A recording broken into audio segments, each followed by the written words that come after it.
రేవంత్ రెడ్డి ముఖ్యమంత్రి కాగానే రాష్ట్రంలో ఆయన ఫస్ట్ టైం మాట్లాడిండు. ఆయన స్పష్టంగా ఏం చెప్పిండంటే తెలంగాణలో కేసీఆర్ ఆనవాళ్ళు లేకుండా చేస్తాము అని చెప్పి రేవంత్ రెడ్డి ప్రకటించిండు. తెలంగాణలో కేసీఆర్ ఆనవాళ్ళు అనగానే మొట్టమొదటిసారిగా మా వర్గాలకు సంబంధించి రాష్ట్రం అంతా కూడా గుర్తుకొచ్చేటి ఏంటంటే గురుకులాలు.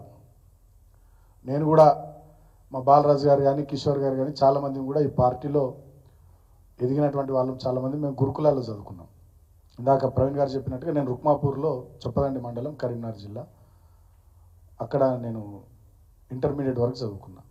సో దాన్ని తర్వాత కేసీఆర్ గారి నాయకత్వంలో ప్రవీణ్ గారు గురుకులాల సొసైటీ కార్యదర్శి ఉన్నప్పుడు వారి ఆధ్వర్యంలోనే దాన్ని సైనిక్ స్కూల్ కూడా చేయడం జరిగింది. అట్లా రాష్ట్ర వ్యాప్తంగా సుమారు 1000కి పైగా గురుకులాలను కేసీఆర్ గారి నాయకత్వంలో బ్రహ్మాండంగా లక్షలాది మంది సుమారు 10 లక్షల వరకు విద్యార్థులకు నాణ్యమైన మెరుగైన ఈ పోటీ ప్రపంచంలో ఎవరితోనైనా ఢీకొట్టగలిగే సత్తా కలిగినటువంటి విద్యార్థులుగా తయారు చేసే విధంగా బ్రహ్మాండమైనటువంటి బోధన కానీ సేవలు కానీ వాళ్ళకి అందించి ఈ కాంపిటేటివ్ వరల్డ్లో ఎవరితోనైనా కాంపీట్ చేసే శక్తి సామర్థ్యాలు వారికి వచ్చేటట్టుగా చేయడం జరిగింది మా ప్రభుత్వ హయాంలో. సో ఇందాక ప్రవీణ్ గారు చాలా ఫొటోస్ చూపించినారు. మాలావత్ పూర్ణ ఆనంద్ లాంటి వాళ్ళు ఎవరెస్ట్ శిఖరం ఎక్కడం కానీ, వేలాది మంది పిల్లలు డాక్టర్లు ఇంజనీర్లు కావడం కానీ, కొంతమంది పైలట్లు కావడం కానీ, అదేవిధంగా అబ్రాడ్లో ఈ గురుకులాల్లో చదువుకున్నటువంటి పిల్లలు మళ్ళీ తర్వాత హయ్యర్ ఎడ్యుకేషన్లో ఇబ్బంది పాలు కాకుండా అంబేద్కర్ ఓవర్సీస్ స్కాలర్షిప్ కూడా కేసీఆర్ గారు తీసుకొచ్చి 20 లక్షల రూపాయలు ఎవరైతే అబ్రాడ్లో చదువుకుంటారో వాళ్ళకు కూడా అందించేటటువంటి కార్యక్రమం చేయడం వల్ల ఈ గురుకులాల్లో చదువుకున్న చాలామంది పిల్లలు కూడా విదేశాల్లో పోయి ఉన్నత విద్యను అభ్యసించారు ఆ అంబేద్కర్ ఓవర్సీస్ స్కాలర్షిప్ ద్వారా. సో అట్లా వాళ్ళ చాలామంది వేరు దేశాల్లో కూడా మంచి స్థాయిలో ఉన్నారు. భారతదేశంలో కూడా చాలా మంచిగా రాణిస్తూ ఉన్నారు. అది నిజంగా ఏ ఆశలు ఏ ఆకాంక్షలు ఏ ఆశయాలతోనైతే తెలంగాణ రాష్ట్రాన్ని సాధించుకున్నామో మా బతుకులు బాగుపడతాయి, మా కుటుంబాలు బాగుపడతాయని చెప్పి ఆనాడు తెలంగాణ ఉద్యమంలో ఎక్కువ మందిని వివిధ యూనివర్సిటీల నుంచి ఈ వర్గాలకు సంబంధించినటువంటి వాళ్ళు జిల్లాల నుంచి కానీ గ్రామాల నుంచి కానీ మేమంతా ముందు వరుసలో ఉన్నాం.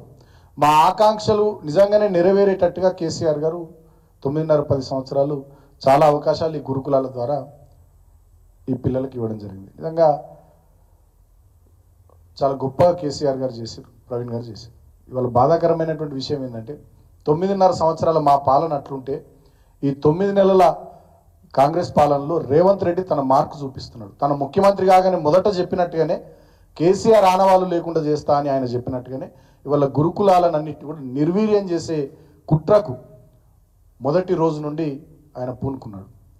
ఎందుకంటే సహజంగానే రేవంత్ రెడ్డి రక్తంలోనే ఫ్యూడలిజం ఉంది, రేవంత్ రెడ్డి రక్తంలోనే పెట్టుబడిదారి విధానం ఉంది, రేవంత్ రెడ్డి రక్తంలోనే నియంతృత్వం ఉంది, రేవంత్ రెడ్డి రక్తంలోనే దేశ్ముఖ్ల ఆలోచనలు ఉన్నాయి.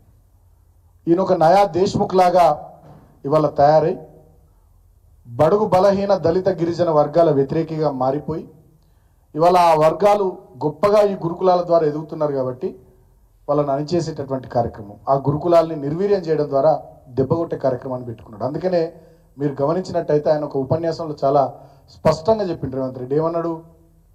ఈ గురుకులాల వల్ల మానవ సంబంధాలు దెబ్బతింటున్నాయని అన్నాడు. నేను ఒక మాట అడుగుతున్నా రేవంత్ రెడ్డి, మీ తమ్ముడు ఎప్పుడు అమెరికాలో స్థిరపడ్డాడు? నీ కుటుంబ సంబంధాలు దెబ్బతినలే?